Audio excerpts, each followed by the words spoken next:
Hello दोस्तों, आपका स्वागत है मेरे यूट्यूब चैनल आरजे ज्ञान क्लासेस में। तो ये है टेस्ट सीरीज नंबर 136वां, जो कि लिया गया है। ये 2 डिवीज़न के क्वेश्चन को मिलाकर टेस्ट लिया गया है और उसी क्वेश्चन का हम लोग आज एक्सप्लेन करेंगे। पहला जो इसमें है 55 क्वेश्चन पूछा गया था। मुंबई में एक एग्ज़ाम हुआ था सेंट्रल रेलवे में 10 जनवरी 2024 को। जेई का ही एग्ज़ाम हुआ था, 50 नंबर का क्वेश्चन पूछा गया था। एक तो इसका है और दूसरा ईस्ट सेंट्रल रेलवे जो है उसमें समस्तीपुर वर्कशॉप में एक एग्ज़ाम हुआ था 6 जनवरी को। तो वो क्वेश्चन है। दोनों क्वेश्चन को मिला के 110 क्वेश्चन बनाया गया और उसी 110 क्वेश्चन से को थोड़ा मॉडिफाइड करके, थोड़ा इधर उधर करके टेस्ट लिया गया, जो कि 136वां नंबर का जो टेस्ट है हमारा आरजे ज्ञान क्लासेस का, उसी के क्वेश्चन को हम लोग एक्सप्लेन करेंगे। तो 55 और 55 110 क्वेश्चन टोटल इसमें रखा गया है। 4 ग्रुप में हमारा टेस्ट होता है। पहला ग्रुप में जो कैरेज वर्कशॉप में है उनका टेस्ट होता है, दूसरा ग्रुप में जो वैगन वर्कशॉप में है उनका टेस्ट होता है, और तीसरा ग्रुप होता है जो CNW में है, और डी ग्रुप जो होता है AWME के लिए स्पेशल ग्रुप है, उसमें टेस्ट होता है। तो जैसा जो विद्यार्थी यहाँ ज्वाइन करते हैं उस अनुसार टेस्ट लिया जाता है। ये क्वेश्चन है C ग्रुप का। चलिए C ग्रुप का क्वेश्चन से हम लोग शुरू करते हैं। पहला ना क्वेश्चन है। क्वेश्चन को शुरू करने से पहले यदि आप चैनल पर नए हैं और सब्सक्राइब नहीं किए हैं तो चैनल को ज़रूर सब्सक्राइब कर लीजिए और बेल आइकन प्रेस कर दीजिए, ताकि जो भी वीडियो बनाऊं उसका नोटिफिकेशन भी आपको मिलता रहे। तो चलिए शुरू करते हैं। पहला जो क्वेश्चन है, standard form use for revocation of suspension. ये जो क्वेश्चन है इसमें दोनों जो क्वेश्चन हैं डिविजन्स के उसको मिक्स कर दिया गया है, तो नंबर इधर उधर हो गया है। यदि आप पहले से आपको क्वेश्चन होगा तो हो सकता है जो क्वेश्चन 1 नंबर में मिले वो आपको किसी और नंबर में मिले, ठीक है। लेकिन क्वेश्चन सब रखे गए हैं, बहुत सारे क्वेश्चन चेंज भी किए गए हैं। पहला क्वेश्चन है standard form use for revocation of suspension. जो रिव्यू ऑफ सस्पेंशन या रिवोकेशन ऑफ सस्पेंशन जो होता है उसके लिए जो स्टैंडर्ड फॉर्म इस्तेमाल किया जाता है वो होता है स्टैंडर्ड फॉर्म 4, ठीक है। आपको याद रखना है टोटल जो स्टैंडर्ड फॉर्म है SF 1 2 3 4 5 11 तक है। उसके बाद के भी हैं लेकिन उसके बाद का उतना इम्पोर्टेंट नहीं है। तो सब स्टैंडर्ड फॉर्म SF 1 याद रखना है, बहुत ही इंपॉर्टेंट होता है, जो कि सस्पेंशन के लिए इस्तेमाल किया जाता है, जिसको कि हिंदी में निलंबन कहा जाता है। और जो स्टैंडर्ड फॉर्म 2 है वो भी क्वेश्चन में खूब आते हैं, जैसे जिसको डीम्ड सस्पेंशन कहा गया है या निलंबित माना गया या माना गया निलंबन, इस तरह से उसका आंसर आता है। तो ये भी याद रखिएगा। SF 3 जो है वो है जो जब सस्पेंशन हो जाता है तो उसके बाद जो है निर्वाह भत्ते की जो स्वीकृति होती है उसके संबंध में है, या सर्टिफिकेट टू फिनिश्ड जो सस्पेंडेड ऑफिशियल एम्प्लॉय है, ठीक है। नॉन एम्प्लॉयमेंट के ड्यूरिंग जो नॉन एम्प्लॉयमेंट जब एम्प्लॉय सस्पेंडेड हो गया, सस्पेंशन हो गया, उसका सस्पेंड हो गया, तब उसको नॉन एम्प्लॉय कहा जाता है। और उसी दौरान उसके जो भत्ते हैं उसके बारे में SF 3 में बताया गया है। SF 4 में तो आप जानते हैं जो रिवोकेशन ऑफ सस्पेंशन होता है, और SF 5 होता है मेजर पेनल्टी। इस तरह से बहुत सारे नहीं, कम से कम 11-12 तक आप याद अगर कर लेते हैं तो एग्ज़ाम में आपके लिए बहुत ही बेनिफिशियल रहेगा। तो पहला नंबर जो क्वेश्चन है उसका आंसर है 4, और जो आपको उससे संबंधित क्वेश्चन बताया गया वो भी आप याद रखेंगे, सब एग्ज़ाम में आते हैं। दूसरा नंबर क्वेश्चन है which of the following act as a defence reference pressure of brake application. Reference pressure मतलब संदर्भ दबाव। जैसे ब्रेक एप्लीकेशन होता है तो आपको समझना है कि ब्रेक एप्लीकेशन रेलवे में ब्रेक लगता कैसे है। रेलवे में 2 तरह के पाइप, जब डुअल पाइप सिस्टम है या ट्विन पाइप सिस्टम अगर है तो ये समझ लीजिए कि ये हमारा कोच है या वैगन है। इसमें 2 पाइप होते हैं, एक होता है फीड पाइप और एक होता है ब्रेक पाइप। बहुत लोग जानते होंगे और लेकिन फिर भी एक बार समझ लीजिए। और एक होता है फीड पाइप, एक ब्रेक पाइप और एक फीड पाइप। सेम इधर भी वही होता है, BP और FP। तो ब्रेक एप्लीकेशन होता कैसे है और इसमें एक DB होता है। अगर ICF कोच हैं तो 4 ब्रेक सिलेंडर भी होगा, LSB कोच है तो 8 ब्रेक सिलेंडर होगा, ठीक है। वैगन है तो BMBS है तो 2 ब्रेक सिलेंडर होगा, और अंडर फ्रेम माउंटेड है तो एक ही ब्रेक सिलेंडर होगा, ठीक है। तो जैसे ब्रेक लगाने के लिए ड्राइवर क्या करता है, A9 वाल्व से BP के प्रेशर को डाउन करता है, और BP का प्रेशर होता है 5 kg/cm²। जैसे ही BP का प्रेशर कम हो जाता है तो BP के कम प्रेशर को, और कंट्रोल रिजर्वायर का प्रेशर भी होता है 5 kg/cm²। BP का और कंट्रोल रिजर्वायर का दोनों का जो बीपी जो दोनों का प्रेशर जो होता है 5 kg पर सेंटीमीटर स्क्वायर होता है। बीपी का प्रेशर जैसे ही डाउन किया जाता है तो कंट्रोल रिजर्वायर और बीपी के प्रेशर में जो डिफरेंस है, ठीक है, इसलिए इसको रेफरेंस प्रेशर कहा गया है। जो डिफरेंस है उसी को डीवी सेंस करती है। यदि बीपी का प्रेशर है उसको हमने 1.5 kg डाउन कर दिया, बीपी के प्रेशर को 1.5 kg कम कर दिया, तो सीआर का जो प्रेशर है कंट्रोल रिजर्व वो 5 kg रहा, लेकिन बीपी का प्रेशर हो गया 3.5 kg, क्योंकि पहले 5 kg था, अब 1.5 kg हमने कम कर दिया है। तो जितना प्रेशर रिड्यूस किया जाता है उसका 2.5 गुना प्रेशर एआर से ब्रेक सिलेंडर में जाता है। कैसे जाता है? दोनों के डिफरेंस को डीवी सेंस करती है, और जैसे ही डीवी को पता चलता है कि बीपी का प्रेशर कम हो गया है तो डीवी क्या करती है, एआर जो होता है एक्सिलरी रिजर्वायर जिसको कहा जाता है, उसका कनेक्शन बीसी यानी ब्रेक सिलेंडर से कर देता है। और एआर का प्रेशर होता है 6 kg पर सेंटीमीटर स्क्वायर, जो प्रेशर जाने लगती है, किस में जाने लगती है, इसमें जाने लगती है ब्रेक सिलेंडर में, और ब्रेक सिलेंडर का पिस्टन बाहर की तरफ आता है और उसी से ब्रेक अप्लाई हो जाते हैं। ठीक है दोस्तों, इसीलिए जो इसका जो प्रेशर है उसको रेफरेंस प्रेशर कहा जाता है, क्योंकि सीआर नहीं होता तो दोनों में डिफरेंस पता नहीं चलता, और डिफरेंस पता नहीं चलता तो डीवी उसको सेंस नहीं करती, और जब डीवी सेंस नहीं करती तो एआर का कनेक्शन बीसी से नहीं कराती, और जब एआर का कनेक्शन बीसी से नहीं होता तो एआर का प्रेशर बीसी में नहीं जाता, और जब बीसी में एआर का प्रेशर नहीं जाएगा तो ब्रेक नहीं लगेगा। ठीक है, ये उल्टा तरीके से समझाना हुआ। ठीक है, तो उल्टा और सीधा दोनों हमने आपको समझा दिया है। उम्मीद है कि आपको बहुत ही अच्छी तरह समझ में आ गया होगा। तो इसका आंसर हो जाएगा बी। ठीक है, 2 का हो जाएगा बी। क्वेश्चन नंबर 3 देखते हैं। The ART should start base station with in. ART जो है बेस स्टेशन से, ART मतलब हो गया एक्सीडेंट रिलीफ ट्रेन, जो डिज़ास्टर मैनेजमेंट के समय में ये जो है ना आपदा प्रबंधन के जो ये एक तरह से ये इंस्ट्रूमेंट है, ये ART, ARME, ARMV, SPART, ठीक है, तो ये सब ट्रेनें हैं। इन सब के बारे में भी आपको पढ़ना है, और ये सिलेबस है, क्योंकि डिज़ास्टर मैनेजमेंट से डिफ़िकल्ट तो नहीं आता है लेकिन नॉर्मल क्वेश्चन आते हैं, और कौन से क्वेश्चन पूछ देंगे ये आपको पता नहीं है। इससे संबंधित हमने एक PDF बनाया है जिसको नाम रखा है रेलवे रिलेटेड जीके या जीके। वो सबके पास दिया हुआ है, यदि आपको नहीं मिला होगा और हमसे जुड़े हुए हैं तो वो PDF ले लीजिएगा हमसे। ठीक है, और लोग नए हैं, बहुत सारे लोग नए भी हमारे वीडियोज़ को देख रहे होंगे। लास्ट में बताया जाएगा, कुछ ना कुछ आपको इस महीने ऑफ़र दिया गया है एक, जो बहुत ही आपको बेनिफिशियल रहेगा। हमसे यदि जुड़ना चाहते हैं तो लास्ट में बताएंगे। आपको एक चांस दिया गया है जुड़ने का।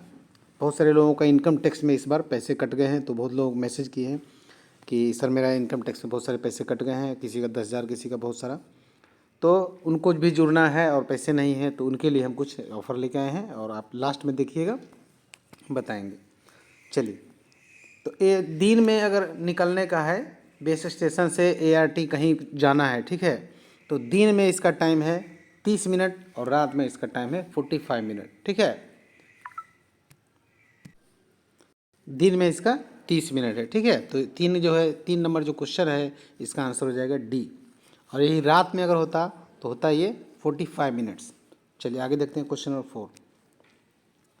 Where is the headquarter of International Labour Organisation. राष्ट्रीय श्रम संगठन जो है इंटरनेशनल लेबर ऑर्गेनाइजेशन, इसका जो मुख्यालय है, हेडक्वार्टर है, वो कहाँ है?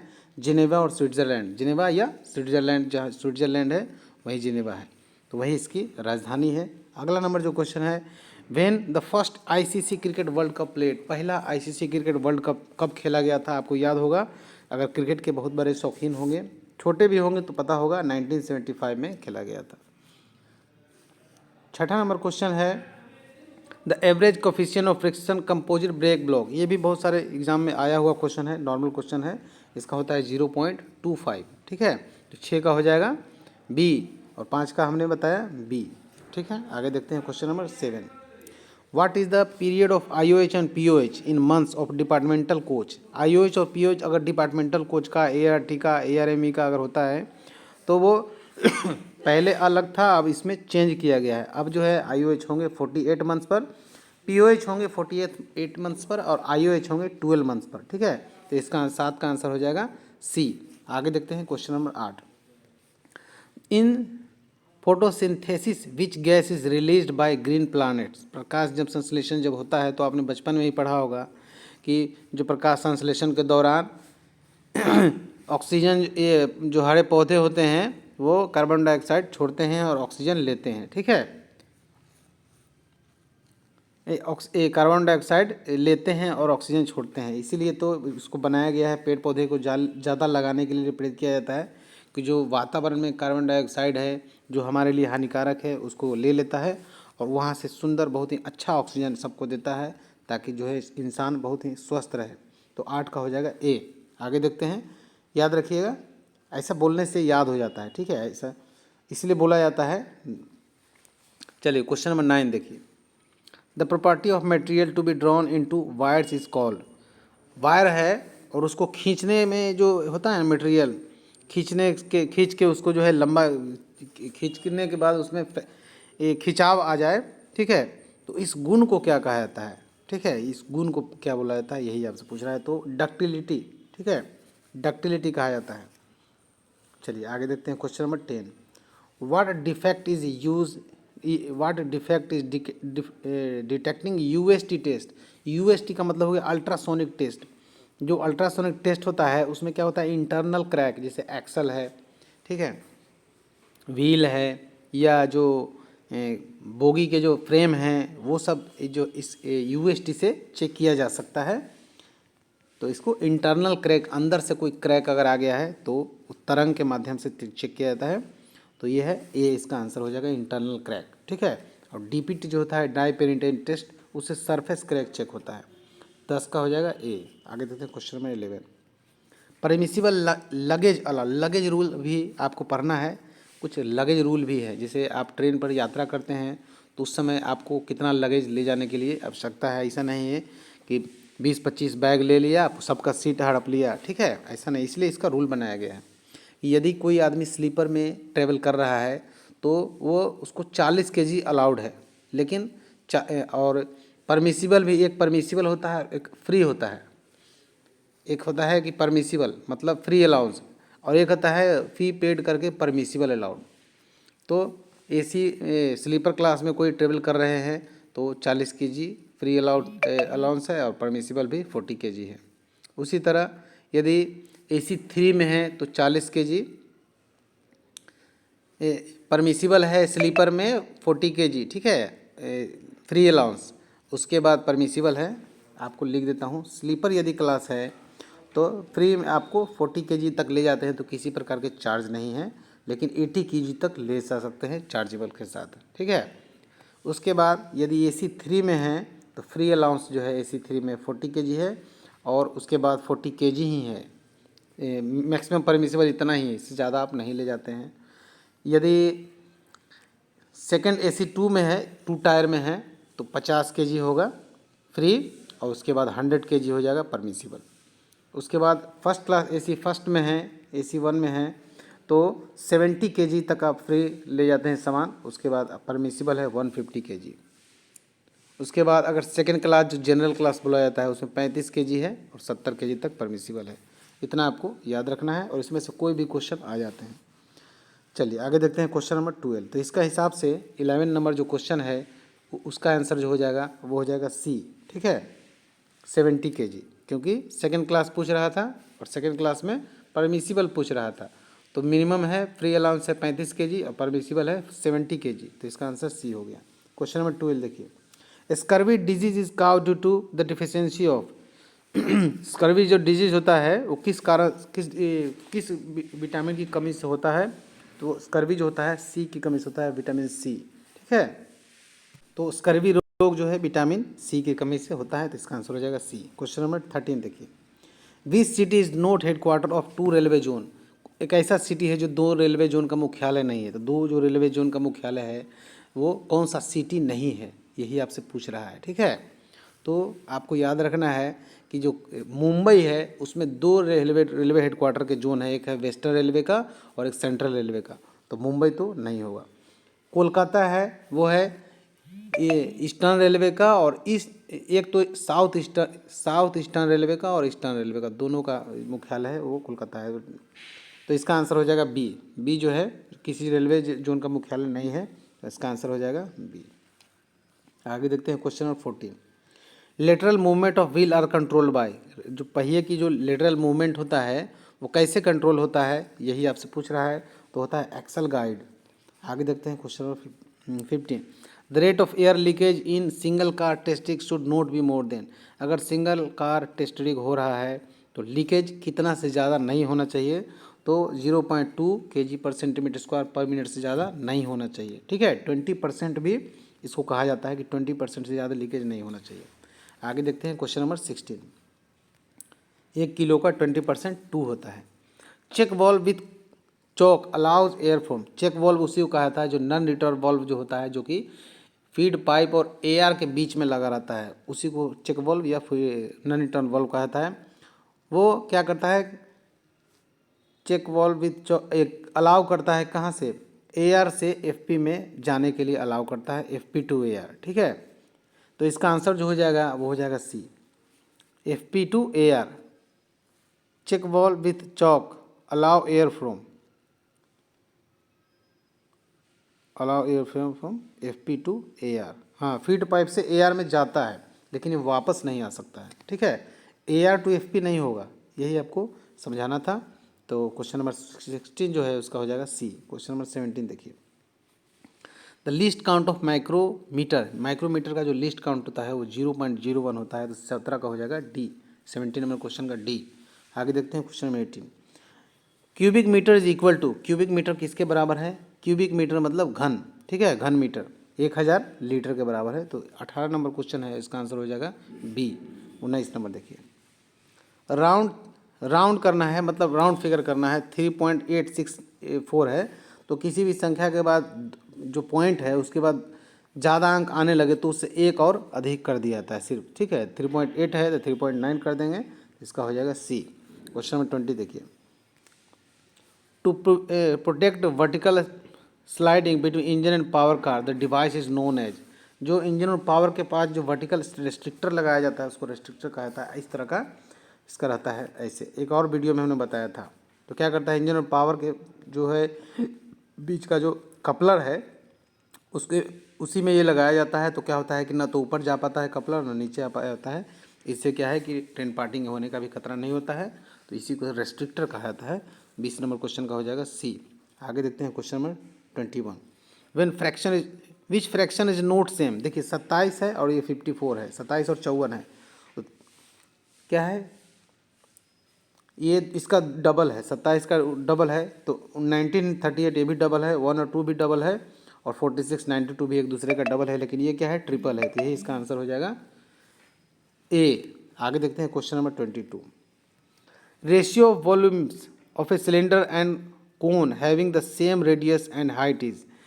देखिए एक वॉल्यूम है और एक कोन है, ठीक है, एक शंकु है और एक बेलन है, और इसका ये रेडियस जो है त्रिज्या समान है, तो इसका आयतन का अनुपात पूछ रहा है। तो आपको मालूम है कि जो बेलन होते हैं उसका आयतन होता है, किसका किसका आयतन पहले पूछ रहा है, बेलन और शंकु का। तो बेलन का होता है पाई आर स्क्वायर एच, ठीक है, पाई आर स्क्वायर एच होता है, और शंकु का होता है 1/3 pi R square H, 1/3 pi R square H. तो ये आर स्क्वायर एच से आर स्क्वायर कट हो जाएगा तो बचेगा 1:1:3, ठीक है। तीसरा जो होता है ऊपर चला जाता है, तो इससे हिसाब से हो जाएगा 3.1, और इसका आंसर 3.1 किस में है, बी में है, तो इसका बी करेक्ट हो जाएगा।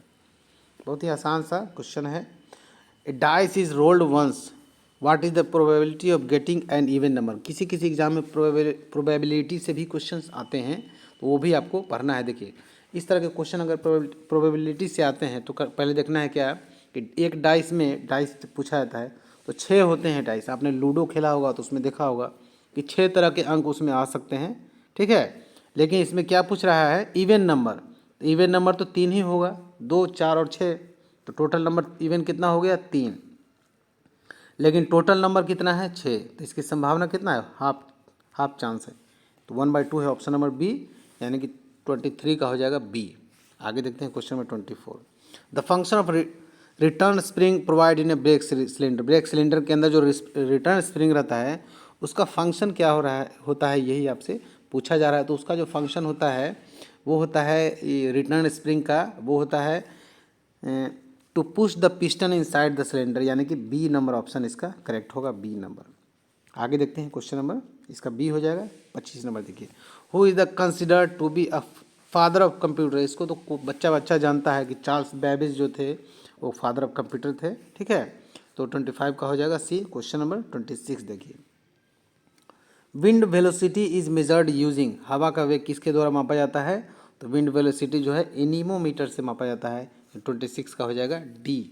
आगे देखते हैं question number 27, oil is strictly prohibited on. जो ऑयल जो है या ग्रीस किसी भी प्रकार के कपलर, लॉक, सीबीसी लॉक, ये सब में लगाना वर्जित है, ठीक है। इससे जो है ट्रेन पार्टिंग का खतरा होता है। इसका आंसर हो जाएगा सी। आगे देखते हैं question number 28, what is the full form HTML। HTML का फुल फॉर्म क्या होता है? तो HTML, ठीक है। तो HTML का जो फुल फॉर्म होता है वो होता है हाइपर टेक्स्ट मार्कअप लैंग्वेज, यानी कि इसका आंसर हो जाएगा ए। क्वेश्चन नंबर 29 देखिए, विच of the following rules of discipline appeal rule 1968 does specify the penalties. Rule number 6 है, उसमें लिखा हुआ है पेनाल्टीज, ठीक है। तो 29 का हो जाएगा सी। आगे देखते हैं question number 30, which authority can impose cut in pensionary benefit. जैसे एक एम्प्लॉय रिटायरमेंट हो जाता है, किसी एम्प्लॉय का रिटायरमेंट, तो अब उसका पेंशन में संशोधन करने का अधिकार सीधे जो राष्ट्रपति होते हैं देश के, उनके पास है। कितना भी बड़ा ऑफिसर इसमें हाथ नहीं डाल सकता है।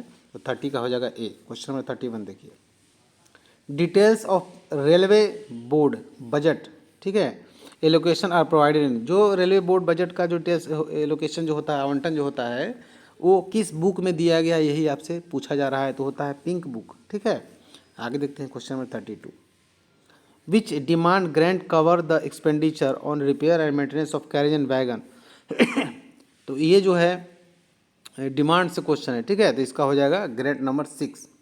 आगे देखते हैं question number 33, which demand grant over maintenance and all parts of equipment honoured bye railway.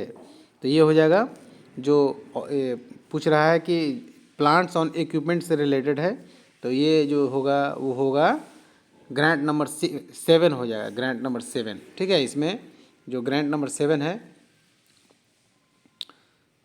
हाँ, इसमें है कि रिपेयर या प्लांट या इक्विपमेंट जो है इससे संबंधित है, तो वही आपसे पूछ रहा था। इसका हो जाएगा डी। आगे देखते हैं question number 34, which of the following is the plan head of MNP program. MNP program का प्लान हेड क्या है? मशीनरी एंड प्लांट जिसको बोला जा सकता है। तो MNP का जो प्लान हेड है वो डिमांड नंबर 16 और 41, ये प्लान हेड 41, ठीक है। तो इसका आंसर हो जाएगा सी। आगे देखते हैं क्वेश्चन नंबर, अब डिमांड नंबर 16 में हालांकि लिखा हुआ है कंस्ट्रक्शन एंड रिप्लेसमेंट, लेकिन वही है, ये जो प्लांट्स हैं, मशीनरीज हैं या कंस्ट्रक्शन है, उसी से संबंधित है। तो इसका आंसर हो जाएगा सी। आगे देखते हैं क्वेश्चन नंबर, इसका पहले सी हो जाएगा, ठीक है। आगे देखते हैं question number 35, the railway servant discipline and appeal rule come into force on. जो रेलवे सर्विस का जो डिसिप्लिन अपील रूल है वो कब फोर्स में आया, ये भी क्वेश्चन पूछा जाता है, ठीक है। तो वो हुआ है वो कब फोर्स में आया है, D&A कब फोर्स में, 1 अक्टूबर 1968, ठीक है। तो इसका आंसर जो हो जाएगा सी। आगे देखते हैं question number 36, minimum family pension is per month. किसी भी कर्मचारी की यदि डेथ हो जाती है तो उस पीरियड में उसके जो डिपेंडेंट होते हैं उनको एक पेंशन के रूप में एक लाभ दिया जाता है रेलवे की तरफ से, और जो मिनिमम होता है 9,000 होता है, ठीक है। इससे कम नहीं दिया जा सकता है। आगे देखते हैं question number 37, minimum qualifying service और payment of retirement gratuity. Retirement gratuity की अगर मिनिमम क्वालिफाइंग सर्विस है 5 साल, लेकिन यही पेंशन का अगर पूछा जाता है तो 10 साल होता है। हालांकि अभी वर्तमान में पेंशन नहीं है, लेकिन जो पहले से कर्मचारी पेंशनधारी है उनके लिए उनके ऊपर ये रूल लागू होता है कि यदि 10 साल की सेवा उन्होंने पूरी कर ली है तो रेलवे या किसी भी सेंट्रल गवर्नमेंट एम्प्लॉय या स्टेट गवर्नमेंट एम्प्लॉय उनको पेंशन दिया जाएगा। तो इसका आंसर तो 5 हो जाएगा, लेकिन यही पेंशन होता तो 10 ईयर्स होता। क्वेश्चन नंबर 38 देखिए, शॉर्टकट की to start a slide show मतलब एक स्लाइड ये आता है, एप्लीकेशन होता है, मतलब जैसे किसी भी प्रकार के लेटर्स या कुछ डिज़ाइन बनाते हैं तो एक एक पेज को स्लाइड करने के लिए उसका जो एक ऑप्शन आता है कंप्यूटर में वो होता है F5, ठीक है। तो इसके हिसाब से इसका आंसर ए हो जाएगा। Question number 39, which law of thermodynamics states the energy can not be created or destroy on converted from one from to another, मतलब कि थर्मोडायनेमिक्स का कौन सा नियम बोलता है कि ऊर्जा को न तो बनाया जा सकता है और न ही उसको नष्ट किया जा सकता है, केवल एक रूप से दूसरे रूप में परिवर्तित किया जाता है। तो ये फर्स्ट लॉ ऑफ थर्मोडायनेमिक्स है। तो 39 का हो जाएगा बी। 39 नंबर जो क्वेश्चन है उसका आंसर हो जाएगा बी। 40 नंबर क्वेश्चन, आज का लास्ट क्वेश्चन, आज इतना ही किया जाएगा क्योंकि ज़रूरी काम आने की वजह से थोड़ा जाना पड़ा है। What is the SI unit of power, power का एसआई यूनिट क्या है, तो वो वाट होता है, वाट। अब जो बाकी क्वेश्चन बच गए हैं वो नेक्स्ट वीडियो की एक ही वीडियो में कंप्लीट कर दिया जाएगा। जब भी समय मिलेगा ज़रूर बनाएंगे, जो भी यहाँ से जुड़े हुए हैं उसी में बहुत समय लग जाता है, ठीक है। तो अभी हमने आपको बताया था कि एक आपको एक ऑफ़र के रूप में एक दिया जाएगा। बहुत सारे जो विद्यार्थी हैं उनका एक मैसेज आया है कि सर हमारा इनकम टैक्स कट गया है, तो थोड़ा सा दिक्कत है ज्वाइन करने में। तो देखिए 3000 जो ज्वाइनिंग फ़ी है, 3000 ज्वाइनिंग फ़ी है, उसमें से सिर्फ आपको अभी 1000 पे कर सकते हैं और ज्वाइन कर सकते हैं। लेकिन आप टेस्ट दे सकते हैं, टेस्ट का फ़ी भी यदि पे करना चाहें तो 150 टेस्ट का फ़ी भी पेड कर सकते हैं। टोटल 1150 आप पे कर सकते हैं, ठीक है। बचा हुआ अमाउंट जो है वो आपको अगले महीने पे करना है। जब तक आप अमाउंट पूरा 3000 पूरा नहीं करेंगे तब तक आपको यहाँ से कोई भी मटेरियल नहीं मिलेगा। एक रोल नंबर यहाँ से ज़रूर मिल जाएगा। जो भी मटेरियल छोड़ के जो भी सुविधाएं हैं सारी यहाँ से उपलब्ध हो जाएगी। रिकॉर्डेड क्लास का लिंक भी मिल जाएगा, रोल नंबर भी मिल जाएगा, एक दूसरा फ़ोन नंबर भी प्रॉब्लम सॉल्यूशन के लिए मिल जाएगा, और 10 सेट प्रीवियस पेपर भी आपको मिल जाएगा, ठीक है। जो कि लेटेस्ट पेपर हमारा वॉल्यूम 13 नंबर का है वही मिल जाएगा। जैसे ही आपका 2000 और बचा हुआ अमाउंट नेक्स्ट मंथ पे करेंगे तो बाकी मटेरियल आपको मिल जाएगा। तो ऐसे करके भी आप ज्वाइन कर सकते हैं। बहुत लोगों का मैसेज आया था इसलिए आपको ये सूचना दिया गया है। ज्वाइन करने से अगर जिनके पास है, जिनको कोई दिक्कत नहीं है, वो 3000 लेके ज्वाइन कर सकते हैं। इसमें इनको क्या है कि टोटल मटेरियल तो मिल ही जाएगा, टोटल मटेरियल एक नंबर में, ठीक है। दूसरा जो एक फ़ोन नंबर आपको जो मटेरियल पढ़ेंगे तो उसमें कोई दिक्कत भी होगी तो उसके समाधान के लिए एक फ़ोन नंबर भी दिया जाएगा। तीसरा है कि 10 सेट प्रीवियस पेपर जो लेटेस्ट होगा, जो कि हमारा टेस्ट सीरीज में चलता है। आप किसी भी वर्कशॉप में हैं, यदि ए ग्रुप में है तो ए ग्रुप का जो 10 सेट प्रीवियस पेपर दिया जाएगा सिर्फ ए ग्रुप का ही रहेगा, उसमें क्वेश्चन सिर्फ कैरेज से ही रहेंगे। बी ग्रुप में यानी वैगन वर्कशॉप से ज्वाइन करेंगे तो जो 10 सेट प्रीवियस पेपर दिया जाएगा वो सिर्फ वैगन से ही रहेंगे। या CNW से ज्वाइन करेंगे तो टोटल CNW के क्वेश्चन रहेंगे। यदि AWME के लिए ज्वाइन करते हैं जो 10 सेट प्रीवियस पेपर दिया जाएगा वो सिर्फ वही होगा जो AWME के लिए हमारा स्पेशल टेस्ट चलाया जाता है, ठीक है। तो 10 सेट प्रीवियस पेपर हो जाएंगे। उसके बाद एक रोल नंबर यहाँ से दिया जाएगा। उस रोल नंबर का वैलिडिटी जब तक आप यहाँ से जुड़े रहेंगे तब तक कि आपका रिजल्ट ना हो जाए। जब तक रिजल्ट नहीं होता है तब तक कोई भी जो फाइल है PDF फाइल सिर्फ टेस्ट सीरीज के पेपर को छोड़ के आप यहाँ से ले सकते हैं, क्योंकि टेस्ट का चार्ज लगता है 150 रुपये महीना। 5वां है वही है कि टेस्ट सीरीज आप दे सकते हैं। कोई भी अनदर आदमी टेस्ट सीरीज नहीं देता है बिना ज्वाइनिंग का, तो टेस्ट दे सकते हैं 150 पर मंथ पे करके। ये सारी सुविधाएं 1000 वालों को भी मिलेगी। सिर्फ आपको मटेरियल एक भी नहीं मिलेगा, मटेरियल मिलेगा आपको पूरा पेमेंट होने के बाद। तो इस तरह से आपकी तैयारी कराई जाती है। आपका टेस्ट हो ही जाता है, आपका मटेरियल मिल ही गया पढ़ने के लिए, प्रॉब्लम सॉल्यूशन के लिए नंबर मिल गया, रिकॉर्डेड क्लास भी मिल गए, सब कुछ मिल गया, तो रिजल्ट क्यों नहीं होगा। और यही कारण है कि कई महीनों से जो भी पूरे भारत भर में रिजल्ट आ रहे हैं JEE के, वो हमारे क्लास से ही जुड़े हुए हैं। और फर्स्ट रैंक भी आ रहे हैं यहीं से, टोटल के टोटल फर्स्ट रैंक आते हैं जो यहीं से आते हैं, बाद के रैंक वाले भी यहीं से आते हैं।